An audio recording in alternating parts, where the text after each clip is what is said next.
The Skoda Octavia, now in its third generation, is a dependable, solid and spacious family car that doesn't try to cater for keen drivers too much. The flagship Octavia vRS version, however, aims to inject a bit of speed and involvement into the mix. Launched in 2013 alongside the VW Golf GTI, it shares its engine and chassis with. The Octavia vRS is available in 5-door hatch restate format, with 2.0-liter turbocharged petrol or diesel engines, and now 4-wheel drive has been added into the mix.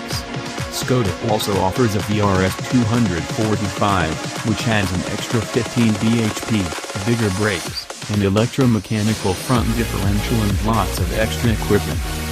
Built on the Volkswagen Group's much-vaunted MQB platform, the Skoda Octavia vRS is closely related to the VW Golf GTI and Scion Cupra, or VW Golf GTD or Leon FRTDI, depending on whether you opt for 2.0-liter petrol or diesel power.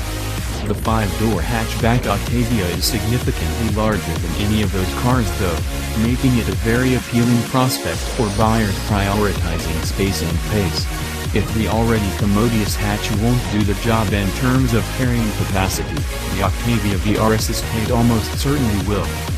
The petrol-powered Skoda Octavia vRS 2.0 TSI will sprint to 62 miles per hour in 6.7 seconds and has a top speed of 155 miles per hour with the optional DSG twin-clutch gearbox. Performance and fuel economy are blunted, but the difference is very slight. It's a similar story with the 2.0-liter diesel derivatives, which are slower, 8.1s 0 to 62 miles per hour and 144 miles per hour with a 6-speed manual gearbox, but usefully more economical.